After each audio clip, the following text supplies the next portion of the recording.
Happy Thursday and Hello. welcome into the PHNX Sun Devils show. I'm Anthony Totri, you joined as always by the man to my left, Big Pokey. Yeah, I am. Also known as Shane Dieffenbach. El Poker. El Poker, if you will. Shane, Camp T's back today. Yeah, it is. It looks really nice out there. It does. It looks wish I was absolutely there right beautiful. now. We're going to talk a little bit about Camp Tontozona a little bit later on in the show. Also, if you haven't seen it, former Arizona State defensive coordinator Phil Bennett had some really interesting things to say over the course of the last couple days about ASU, the administration, and the program. So that'll be on deck as well. But going to start things off with the man of the hour, Rob Breaux from the Gamblin Gauchos podcast. Rob, thanks for hopping on today, man. Hey, how you doing, boys? Fantastic. Why does he get to be the man of the hour? Well, you're the man of every hour. He's the man fair. of that 1 hour that we have right now. Oh. That's him. Well, but he won't be here the whole show.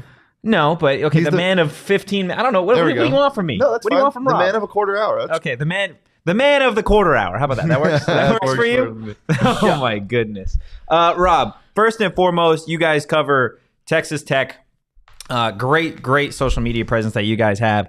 I was just curious when you heard the news that Arizona State was going to be one of those Pac-12 schools that was going to be hopping over and joining the Big 12 starting in 2024. Just what your initial perception of that was. Man, 2 years ago, when Texas and Oklahoma first left the Big 12, I thought, hey, let's go get the four corner schools. Like Arizona State, that's the prize. Colorado, Utah. And you kind of get to know the Utah people, and it's like, okay, maybe not Utah, but four corner schools and somebody else. And then obviously you didn't go that way, but I feel like we're 2 years down the road, and that's kind of what I thought was going to happen initially with the bonus of BYU and Houston and UCF and Cincinnati. Mm-hmm. So you mentioned one of those four corner schools. My co-host Anthony really likes one of them in Colorado. He's obsessed with just what the program is doing. Big fan of Deion Sanders. What do you guys think that Colorado is bringing? Obviously, from a football perspective, it may not be much yet, but just from a pure, eyes on TV. Yeah, I mean, the Denver area, I guess, but you don't really own it because the Broncos are there. And I'm a big TV markets don't matter in college football anymore. It's brand recognition. And I think they have some brand recognition. And I think Deion Sanders is a lot of part of that. Initially, how long will he stay? If he's successful, he won't stay long because he'll go off to another position. But they'll be able to get a new guy in there. So I think if you're a Big 12 fan, you want Deion to be successful to raise the status of the program. But yeah, I think it's another great road trip. I did watch you guys' road trip list, so we don't have to talk about that if y'all don't want to. No, we will. Okay, all right. Goodness. So you know, I saw it. Oh my goodness. But I do think Colorado's a good ad, and I appreciated that they were first, that they started the dominoes, and I think they'll be looked after all that. You also get the Big 8 rivalries back with Iowa State and Kansas, and there's some history there. You have the Big 12 rivalries as well, even though I hated Colorado when they were in the Big 12 because they beat Texas Tech in 2007, and it was like their worst team ever and one of our better teams. So, I mean, obviously, you guys are really engulfed in everything that is Texas Tech, specifically as it relates to football. So for any Arizona State fans, or I guess just any fan of a program now joining the Big 12, what do they need to know about the current state of Texas Tech? The run defense has gotten better since Kalen Ballage. You have a new head coach in Joey McGuire. He's been recruiting well. He's a Texas high school coach, so you kind of have that feel for the program right now. Not in a negative way, but it is kind of run like a high school program, so you have a lot of family and culture and effort, that kind of stuff that you talk about. They're the hardest working, toughest, most competitive team in the country, he likes to say. So that's the brand right now.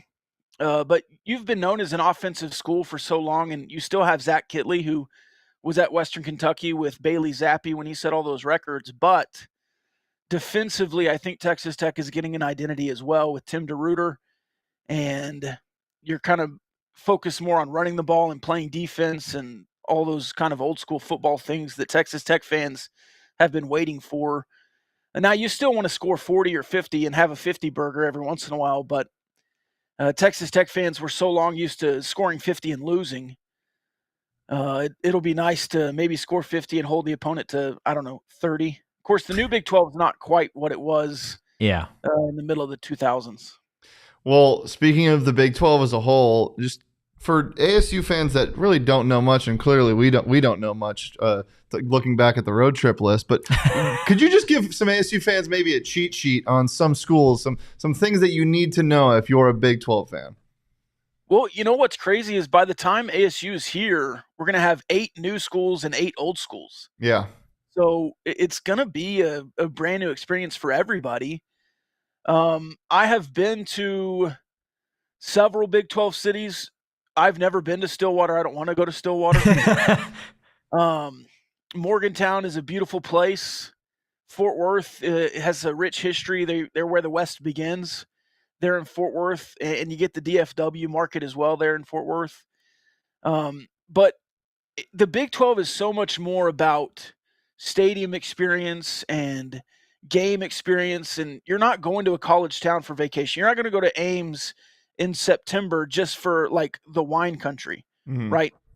It's about going to the game. It's about experiencing the game. It's about Jack Trice Stadium. It's about walking the pedestrian bridge. Everything that Iowa State is proud of. It's about drinking 32 beers over the weekend, and they're all Ames appropriated now. And I think they have a vodka now too. So, yeah. It's about the experience of the city. They're college towns. You're adding Orlando too, but that's kind of the one big city you're just going to experience the city instead of going to experience the college vibes, right? Because Lubbock, nobody's coming to Lubbock on vacation. I understand that.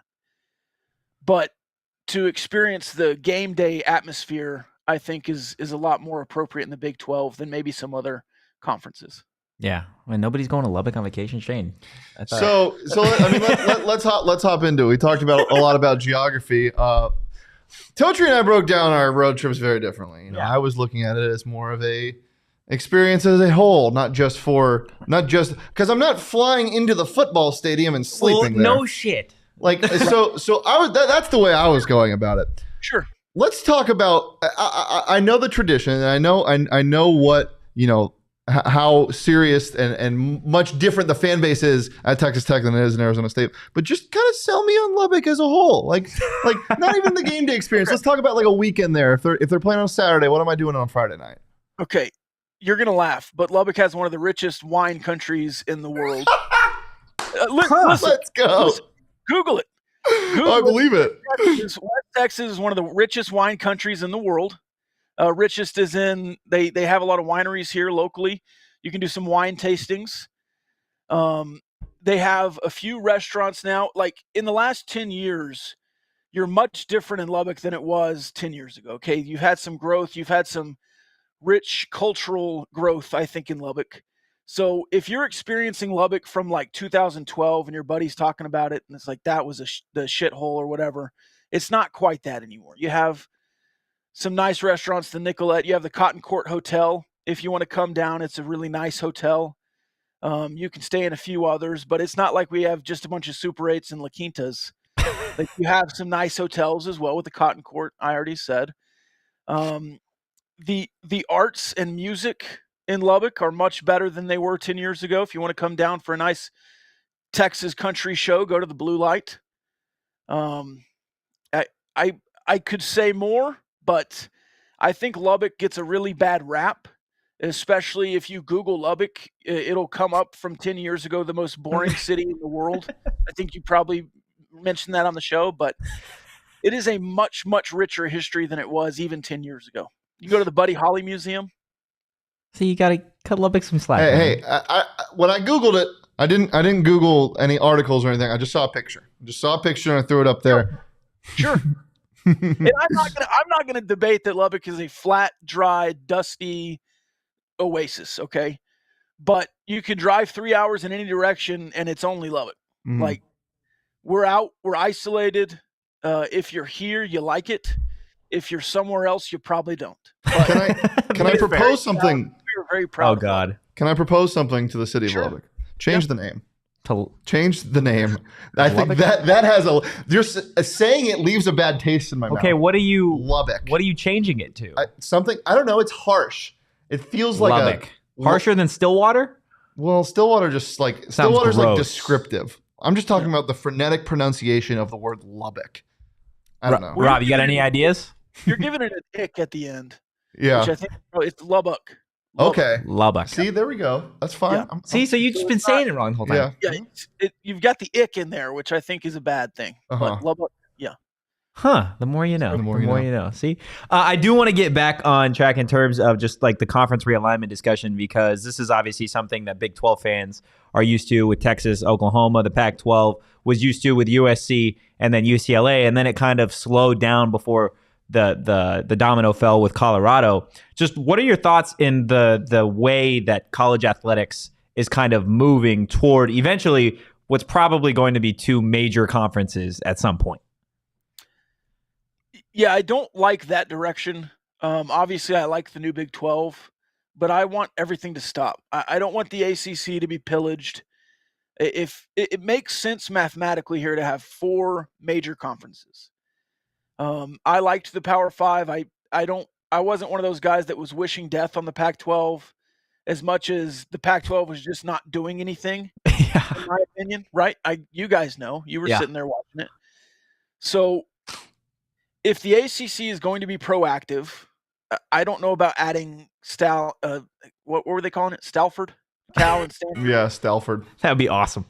And then SMU, which SMU is trying to go for free. Yeah. I just want it to all stop. I like the ACC where it is. I like the Big 12 where it is. I like the Big 10 where it is now. I like the SEC where it is. I think 4 conferences make sense. Obviously, self-preservation if I'm a Big 12 fan.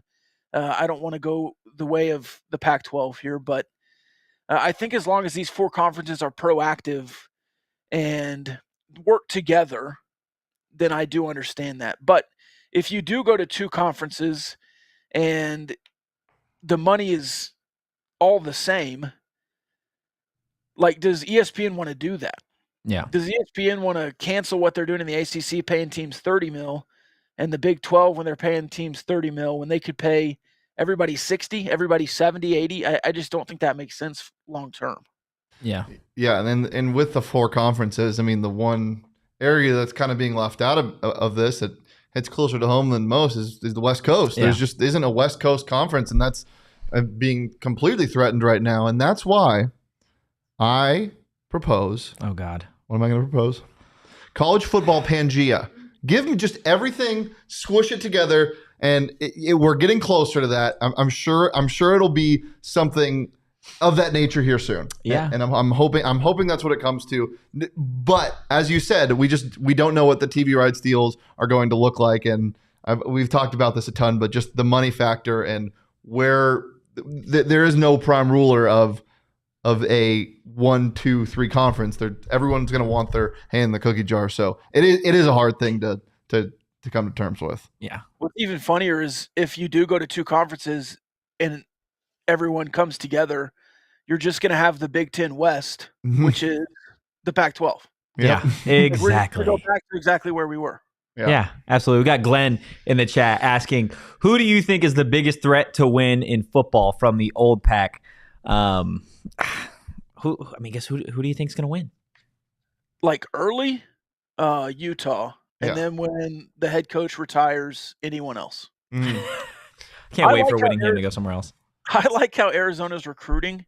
Long term, I don't know how that affects. I don't think Arizona is going to be competitive in football in the next 5 years. Yeah. Arizona State has had some success, but I feel like early on, Utah would be the threat to win early, even though I think Utah is going to be a little bit awakened as they come in, but I think they'll be fine early. If I had to pick one of the 4.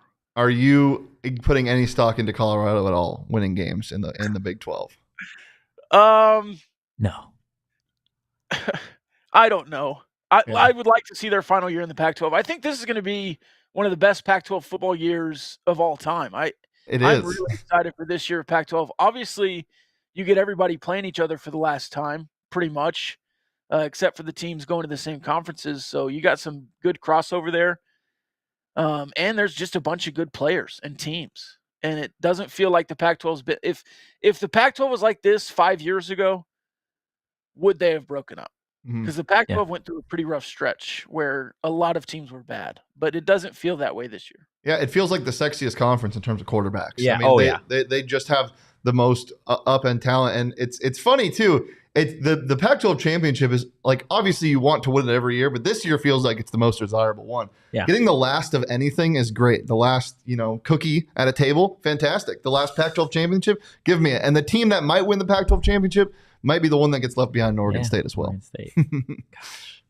It's definitely going to be an exciting season, I think, just in terms of college football in general. And maybe this is just me, like at every point when we hit early August, it's just like you're itching. I'm tired of baseball at this point. I'm tired of watching reruns. Like I need some college football, and I think we're getting it. And you brought it up. There is just so many great final games that I think you are going to get in the Pac-12. And then I think moving forward too, look at some of these schedules, even in Arizona State in week 2, they've got Oklahoma State. I think that's something that fans of both sides can really look forward to down the line, because it's obviously not going to be the start of a rivalry, but I think this is the chance for fans and really these programs to start getting accustomed to seeing each other. Yeah. One final question for you. What is your most desirable destination to travel to out of the new 8 teams that are coming into the Big 12? So that's a good question. I like Denver. I would go to Boulder. That would be one of my top ones, especially the new coming in.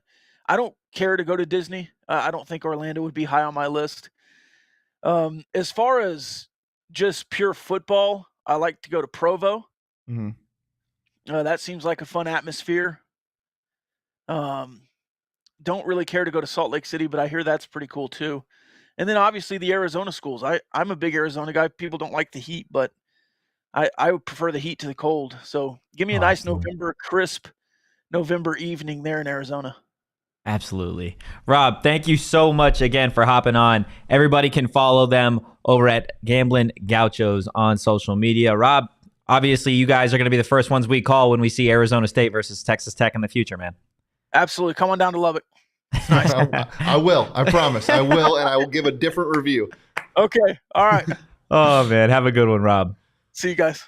Oh, man. That was really, really, really good. I think it gives a little bit of a perspective as to how the Big 12 views Arizona State coming in. And it's nice to see that like all these other conferences were kind of looking at the Pac-12 in the same way of just like, are they going to do anything? It's the meme with the stick. It's like, do something. Come on, do something. Did you read any of the Athletic article that dropped today? I read part of it. Holy schneesh. There is a lot of details in there, including a deadline that they set for George, basically like, hey, George, July 31st, you gotta tell us what we're doing. And apparently they had 5 different media rights holders in on the same deal before Colorado left, one of them being Amazon. Check that story out. That is one of the craziest things. And we'll get more into that tomorrow or Monday, but still, check the article out. It's wild. That is pretty wild. Guys, before we move on to our discussion about Camp T and then Phil Bennett later on, I want to tell you guys a little bit about our friends over at Pins and Aces. If you didn't know, they're the official golf apparel partner of PHNX and All City. They have some great polos. They're affordable, and they are super, super comfy, especially if you're out here in Arizona. Rob was talking about it. It's hot as hell out here, okay? So when you've got your Pins and Aces polo on, it's breathable, it's refreshing, and like I said, it is affordable as well. I got a tea time next Sunday. Do you? Mm-hmm. Thanks for the invite. Appreciate that. Well, I didn't book it. But you've got a tea time. Yeah, it's with my other friends. Your other friends. Yeah, wow. No, don't apologize. Don't apologize. I'm not mad. Just disappointed. Yeah. Guys, they've got hats, golf bags, and even our favorite beer sleeve, an innovative product that allows you to store 7 beers right inside your golf bag and keep drinks cold the entire round. Check out pinsandaces.com and use code PHNX to receive 15% off your first order and get free shipping. Again, that's pinsandaces.com. You ever want to get high, but you don't want to? Maybe you're like too full because you just ate a ton, or maybe That's fair. Or maybe like your throat hurts, or you just don't want to get really so high. you don't want to smoke, or you just don't want to be super high. Maybe you just want to wink. Yeah. Of THC. Well, guys, we got that for you, and it comes in either 2.5 or 5 milligram cans, and it's Wink, baby. It is balanced, light, social, and bubbly enough to work the room, bubbly enough to keep your wits. I saw that and I'm like, that's the greatest description of it possible. Yeah. What is it, you might ask? Well, it tastes exactly like your favorite fresh seltzer, and that's what it is. It's a seltzer plus THC. It's just a wink of THC. Look for Wink at all Sunday Goods dispensaries in the Valley and Botanica Dispensary in Tucson. They're now in 12 states worldwide and even recently launched online ordering and home delivery to about a dozen others. To find the fastest way to get your hands on one, go to drinkwink.com. That's drinkwynk.com. Jose in the chat, quit your whining. It'll be fall soon. Jose, I'm going to continue whining because that's what I do best. I thought you were going to say, Jose, I'm going to continue whining because I am a baby. I am whining. Wah, I am a baby. There we go. Let's talk about Camp T. Let's talk about Camp T. Camp T is back. Kenny and the boys are up at Camp Tontozona. Today was the first Probably day up of to no practice. You think they're up to no good? Yeah. There's going to be a lot of hijinks up there. A lot of hijinks and shenanigans. A lot of shenanigans. There might have been shenanigans yesterday. So Kenny was talking about it, and you know the whole thing about obviously the players going to be without their phones. Didn't want that. And then it started pouring down rain yesterday, rain and hail. And he's like, well, that didn't last because the players all had their phones and they were taking photos and videos of the storm and stuff. And then they had campfires that they were supposed to do last night. That got canceled because it started raining again. And then Kenny said the players got into some shenanigans over in the cafeteria. They were playing a bunch of like random weird games. So I don't know. But I haven't had a campfire in so long. It's such a vibe. Campfires are such a vibe. And I feel like... Except when you're like downwind of one and then it just like smoke in your eyes. Yeah. That's like one of the worst things ever. But that also can be one of the best things ever. Yeah, that's fair. Just I think that environment, and this is something that Kenny and just the football program as a whole, I think are really trying to lean on in terms of a cornerstone of Arizona State football moving forward. We know how important of a tradition Camp Tontozona was for Arizona State in the past, right? And then obviously it went on a little bit of a hiatus, but it coming back, I feel like is Kenny's way of getting Arizona State back in terms of a notable brand, right? Because you have to sell something, I feel like, in terms of a tradition. There's so many college football programs out there that have, even the smallest traditions, do a little something, right? And if you don't have the rich history that some of these programs do, then I think you are left to either figure out a tradition or bring back one from the dead. And not to say Camp T was dead, it's just they hadn't done it in such a long time. I think that's why there's so much excitement around it. Yeah, well, and the excitement it's like you were, something was taken away from you and then you got to see someone else enjoy it and you weren't allowed to go. Last year they went up for a day. Yeah. And we weren't allowed to go. Yeah. It sucked. So yeah, it's really exciting. And like you can see the excitement out there. Way more media today than I thought there was going to be making the trip for a Thursday morning practice all the way up there. I mean, the weather's beautiful. It's just looks so nice out there with all the Drew pine trees and it's all the Drew pine trees. It looks amazing. Well, if you haven't seen any of the photos, these are courtesy of the one, the only Brad Denny. This is what it looked like this morning over at Camp T. And yeah, to echo what you were saying, Shane, it's just absolutely beautiful out there. And I was talking to Sean about this the other day. It's just like, if you haven't ever been to Camp T, then it's like, it's tough to explain, man, because it's literally just a football field in the middle of the woods, and there's cabins, and that's not hard to explain. Well, it's hard. I feel like it's hard to picture. Imagine it. Well, let me paint a picture for somebody who hasn't seen it. Let me close my eyes. Yeah, imagine a bunch of pine trees, and then you walk into a clearing, and there's a football field there. That's what Camp T looks like. Yeah, you know what? I stand corrected. You did a pretty good damn job of that. That was the weather solid. Tomorrow morning for the start of practice will be 80 degrees. Oh, that is beautiful. And sunny. That is so beautiful because it has been so hot. Actually, it'll be like 77. No, it'll be like 75. Wow. One thing that I think is really, really cool is the fact that the coaches now are staying in the cabins. Yeah, that's so Kenny.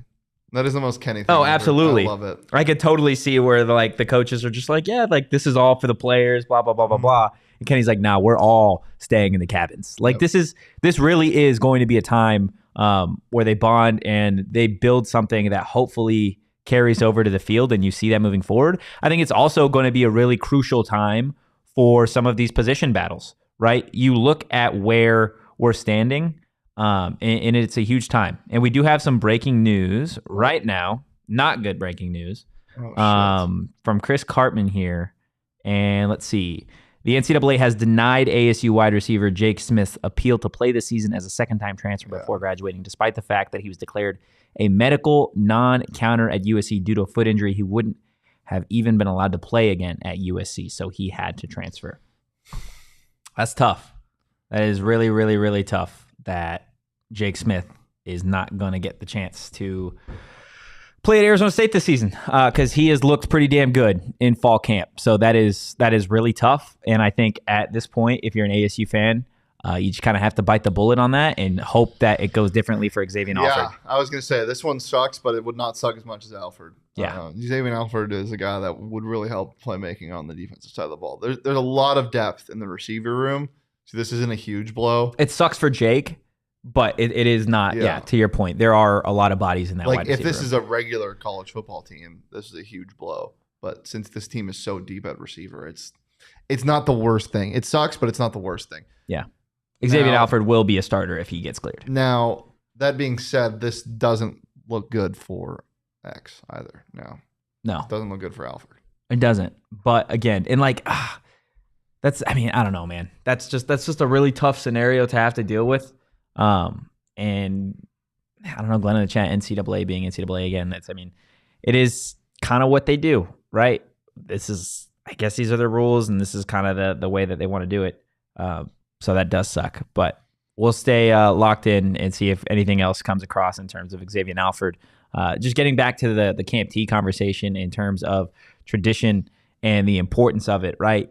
Like, as a selling point, I think there are programs that are able to go in and they're able to sell you on what they do in terms of, okay, again, Notre Dame football, for example. We know what they are in terms of history, tradition, and that really speaks for itself. That is so much of the Notre Dame brand.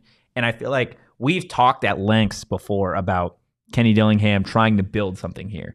And I feel like one of the key pieces to building a lasting impression or a lasting football program is having tradition like this, is having something like Camp T that fans, players, recruits, families can look forward to down the line. I mean, good coaches also just do things that you're like, yeah, it's a no-brainer. But like, it's not a no-brainer to a lot of people. Like, this should have been something that has always been in the rotation. Like, regardless of if, you have to renovate X or Y and Z there, you got to get it done because this is such a great thing. It's one of ASU's few traditions that they have.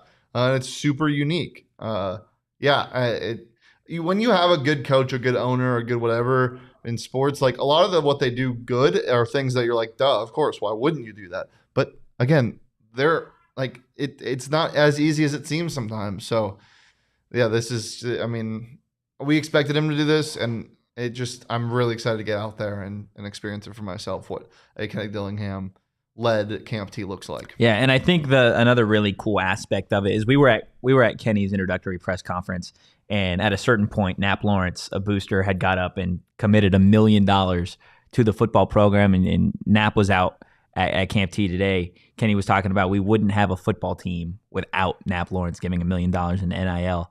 He said, quote, that dude is so valuable to the program as anybody on the field. I called him the other day and said, come out on the field, do whatever you want. Without you, we don't have a team. And I think that's just kind of goes to show, the type of person that Kenny Dillingham is and the product that he's selling, right? Nobody just stands up and gives you $1 million if they don't believe in what you're trying to build. And I think that is a really cool thing because I didn't see anybody get up and donate $1 million to Herm. I didn't see anybody get up and give $1 million to Todd Graham, and they had their moments too. So I think certainly there is reason to be excited if you're an Arizona State fan. And if you haven't been up to Camp T before, or get up there on Saturday, or even if you have, go check it out. It is a lot of fun. The weather's supposed to be great. It's 110 plus here on Saturday. Or maybe it's a little less than 110, but it's hot as hell here on Saturday. It's not hot as hell there. Yeah. Plus, that area is just so great. Like, go get some lunch. Like sit out, get your toes out, let your toes get some air. It's beautiful. Let the dogs breathe. Let the dogs breathe, man. It does. Also, hey, if you want to take your dog outside, go take it up to Camp T. Don't go run in the mountain. Put some boots on that thing. Yeah, that's crazy. That's crazy. Brandon chat, can't believe I missed the Gauchos. There's Definitely a great feature on YouTube where you can rewind. Yeah, you can rewind, or you can listen to the podcast wherever you get your podcast. And he's the first 15 minutes. He was great. Hopefully we'll have him on in the future. Getting back to Camp T, and I had brought up kind of ironically the importance of Camp T in terms of some of these position battles, and then the Jake Smith news broke. Sucks because he was really competing to be a not necessarily a starter. It didn't look, at least in the way that he was getting moved in the rotation, but it looked certainly like he was going to be a real contributor along with Gio Sanders, Melquan Stovall, Troy O'Meara, etc. So I think what that does, at least at that position, is I think all eyes now go to Gio and Melquan as the potential 3. Just until Jordan Tyson works his way back. I am really interested to see when he gets back where he is in this offense. Yeah, I don't know if he's gonna make it back that soon, and if he does, I don't know if it's gonna be soon enough to get him constant playing time. Yeah. In this in the rotation, but yeah, we'll see. I mean, they got a lot of pieces. You don't need to be a receiver to be the wide receiver 3 in this offense. You can be like kicker, and Kenny will run some fake thing where you're allowed to kick the ball. I don't know. Yeah. That's just kind of what he does. He obviously not to that extent, but we could see Jalen Conyer line up at the 3. We could see Bryce Pierre. We could see Bryce Pierre line up at DB. Did you see that clip today? Yeah, I did see that clip Lockdown. Today. He was lockdown BP 13. It's exciting. I think you're going to learn a lot about the quarterback battle here too. I know it was a joke with the whole Drew Pine having a really good Camp T, but he had a really good day 1 from everything that I saw and watched. So that quarterback competition is starting to heat up, and I know last week, this is really before Drew had strung together some really solid practices. Trenton Bourguet felt like the favorite. Right now, I'm going to say it looks, in my personal opinion, it looks like Drew Pine may have a slight edge. You are such a... It looks like he might have a slight edge. First of all... I didn't want to say it. I wanted to stand my ground. First of all, you love the Irish. This has nothing to do with that. Well... Who says I love the Irish? You brought up Notre Dame 5 minutes ago. Second of all, recency bias.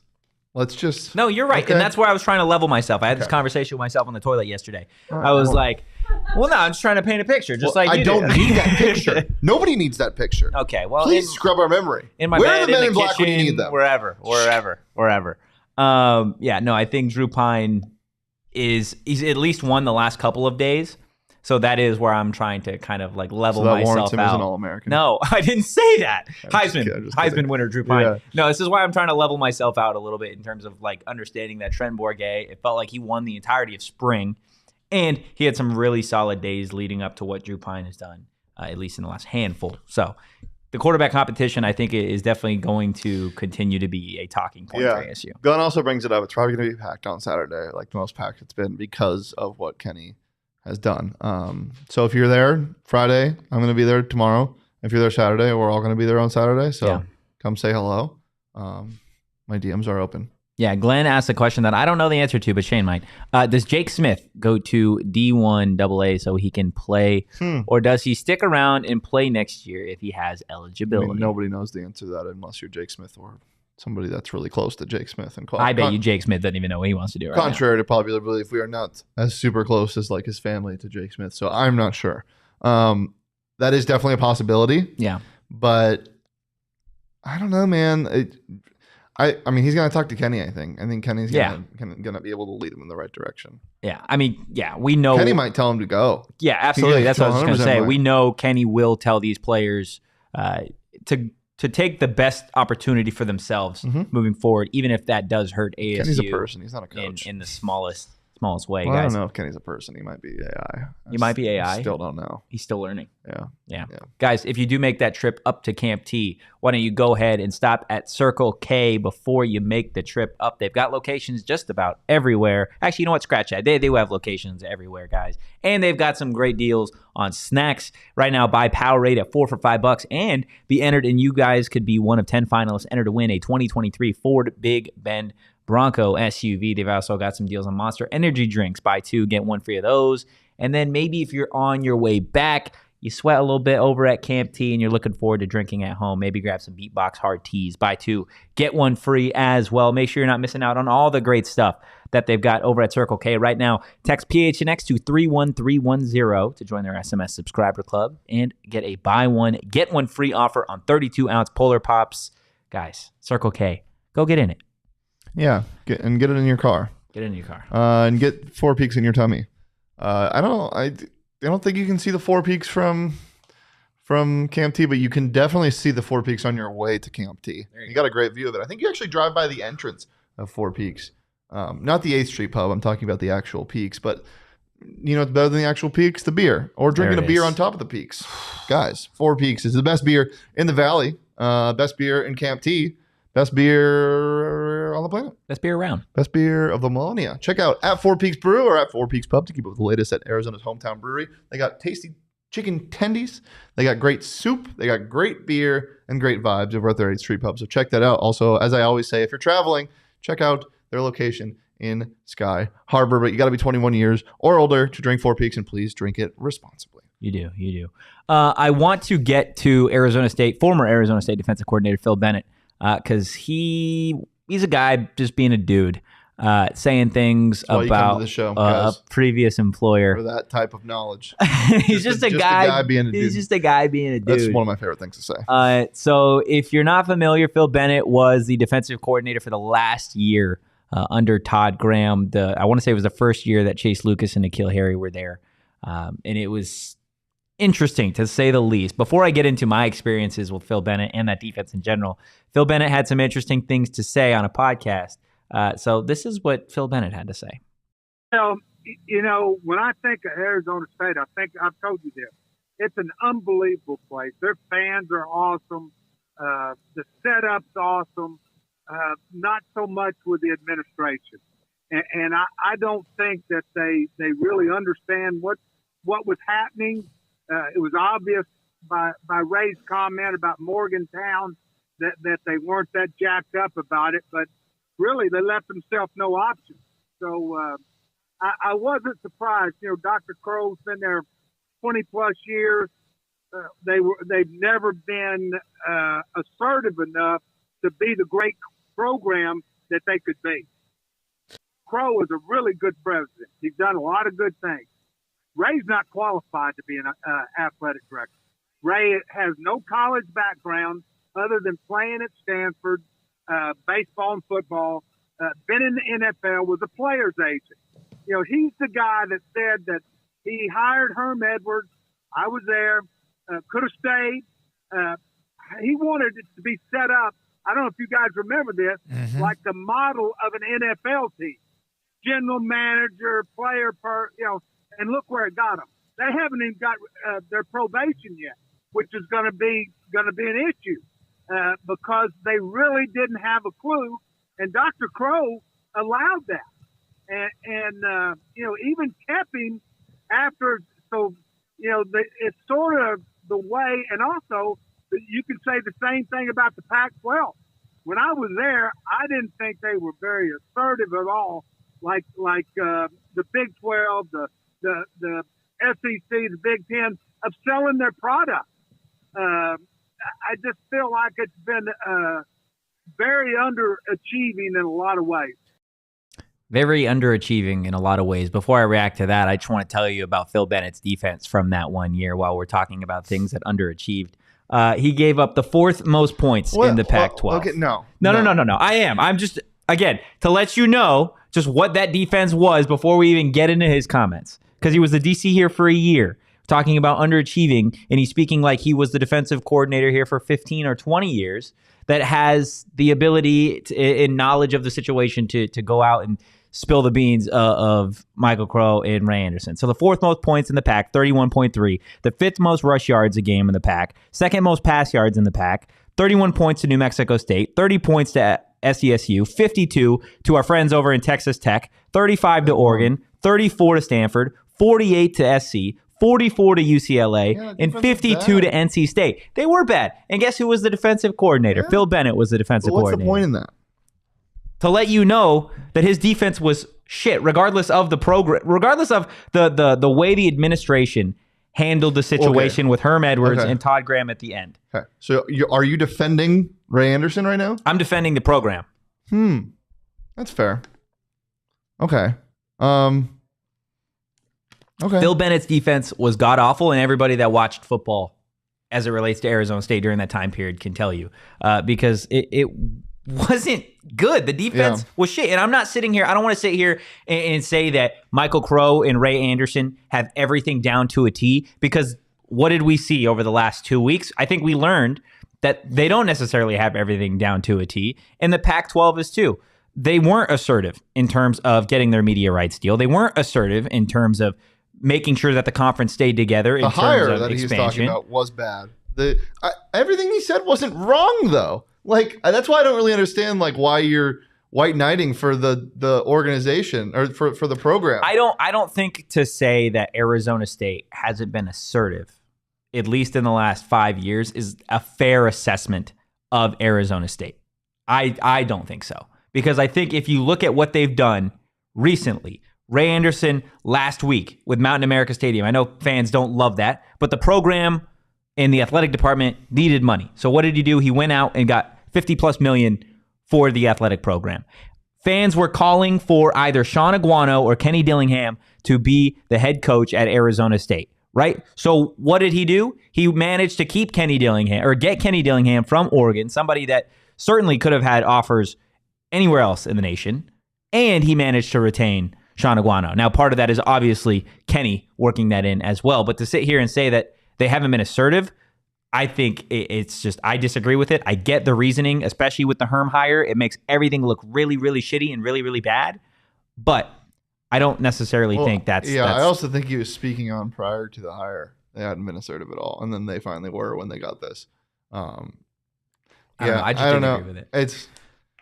And his defense was shit, man. His defense was shit. I remember covering that team, and I remember specifically, I will never forget the very first time that I ever saw Phil Bennett coach, because I remember walking into then Sun Devil Stadium, walking along the perimeter of the sideline when they were having this practice, and I remember they were doing DB drills, and Phil Bennett was Phil Bennett. If you've never seen him, he's not a player's coach, if you will. So he is very militarized, I guess. So the way that he was yelling at Chase Lucas was just absolutely ridiculous. Hate coaches that yell at players. I don't hate. Yes, you do. I do not. I have no issues. You're going to bring up Mick Cronin. And I don't like Mick Cronin either, because I think he's a dick. But there are ways to coach, and I think there are times that players do need to be put in their place, right? The situation with Juju Mitchell that happened, and Kenny Dillingham kicked him off the team, right?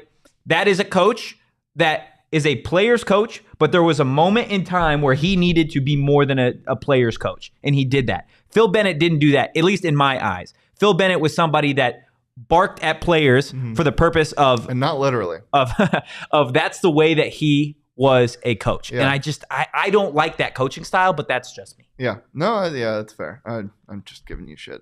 I agree. I mean, there are definitely ways to get the best response out of a player or even just a person. And I think some people don't know that line to walk. And yes, I do believe in breaking somebody down to build them up, but not all the time. And that's a lot of what he did here. You know what would be so awesome to watch? What would be? Glenn Thomas against Phil Bennett, offense and defense. That would be awful. That would be. Who do you think wins?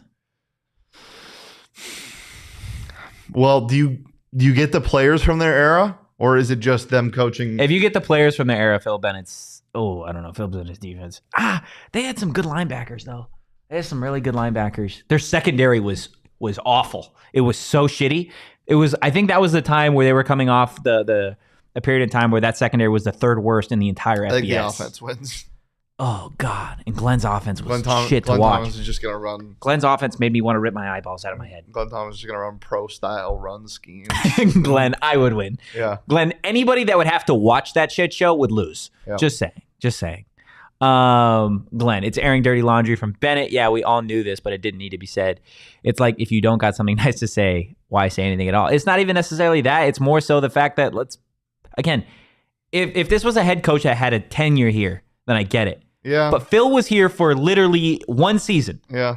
And that was it. Yeah, but it also sounds like the podcast radio show that he was on, like, wanted to get that type of response from him. It's not like he went on, like, I don't know for certain, but it doesn't sound like he went on and was like, hey, can I get a platform to stand on so I can scream obscenities at Arizona State? Like, no, I don't think that's what it was. I think just a lot of the situation. Will brings it up, though, if the truth hurts, do you hold it back? But to Totri's point, if the truth hurts, but it's not your place to tell the truth and, like, speak the truth and tell people the truth because you don't have enough experience to tell the truth, then yeah, you should probably hold it back. Yeah, Jose in the chat, you're lucky you didn't join sports in the 90s. There was plenty of coaches in high school that were like that. We turned out just fine. Sure, we got yelled at, but it gave us discipline. Again, I don't necessarily care about the yelling from time to time, but coaches are teachers, right? And any good coach will tell you they're a teacher, and I dare you to walk into a classroom and see how many times there is a teacher or a good one or a respected one that yells at their students from time to time.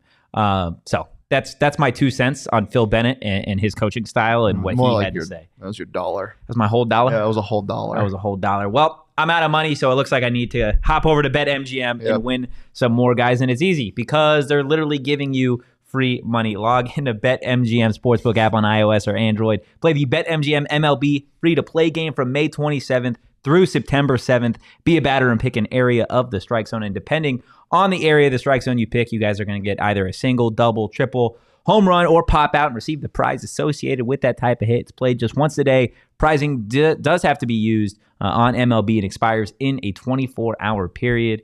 Guys, if you haven't signed up for BetMGM yet, do it right now because football season is upon us, and use that bonus code tonight. PHNX. There's a few different offers. Don't throw your $1,000 risk-free bet on a preseason game. Don't do that. Don't do that. There's a few different offers depending on where you live, but for our Arizona audience, Shane gave it away. Place your first bet offer and receive up to $1,000 back in bonus bets if it loses. Check out the show notes for full details. And now, listen to Big Pokey talk about the disclaimer. Pokey. Gambling problem? Call 1-800-GAMBLER. Colorado, D.C., Illinois, Indiana, Kansas, Louisiana, Maryland, Mississippi, New Jersey, Ohio, Pennsylvania, Tennessee, Virginia, West Virginia, Wyoming. Call 877-8-HOPE-NY or text HOPE-NY 467-369 New York. Call 1-800-327-5050 Massachusetts. 21 plus to wager. Please gamble responsibly. Call 1-800-NEXT-STEP Arizona. 1-800-522-4700 Nevada. 1-800-BETS-OFF Iowa. 1-800-270-7117 for confidential help Michigan. 1-800-981-0023 Puerto Rico in partnership with Kansas Crossing Casino and Hotel. Visit BetMGM.com for terms and conditions. U.S. promotional offers not available in D.C., Kansas, Nevada, New York, or Ontario. Oh, yeah. Tomorrow, I get to be at Camp T, breathing some nice pine tree filled air and having the sun beat down on my tender little eyes. Thankfully, I'm going to be wearing my Shady Rays. Guys, if you don't have Shady Rays yet and you're going up tomorrow or Saturday, well, go ahead and put some on. Because you got tender little eyes too, and you got to cover them up. You know, they're polarized sunglasses. Guys, you can shop the entire collection at their brand new location at the Kierland Commons, which for most of you guys will probably be on the way to Camp T. Yeah. It's your one-stop shop for all things Shady Rays. And exclusively for our listeners, Shady Rays is giving out their best deal of the season. Go to shadyrays.com and use code PHNX for 50% off. That's 50% off 2+ pairs of polarized sunglasses. Try for yourself the shades rated by 5 stars. But rated 5 stars by over 250,000 people. Guys, that is going to do it for our Thursday show. We appreciate everybody hopping in one final time. Leave a like. Bobby Hurley says to do so. He's not even asking nicely anymore. He's pleading. Yeah, he's pleading his case. Somebody please. Don't throw him out. Don't throw him out. We should pull the leave a like up once every segment, and each segment he gets progressively more and more desperate for a like. Like first he's like, leave a like, and then he's like, leave a like, and the last one he's like, please let me out of here. Leave a like. That was really good. Thanks. Guys, give us a follow at PHNX _. Okay, you scared me. You scared me for a second. I'm so used to you yelling help. Give us a follow at PHNX _Sun Devils. You can follow me at Anthony _Totri. You can follow Shane at Shane Dieffenbach. Begging for help as always. And we will see you guys Friday at 2 p.m. for a Friday Fun Day. But for now, peace.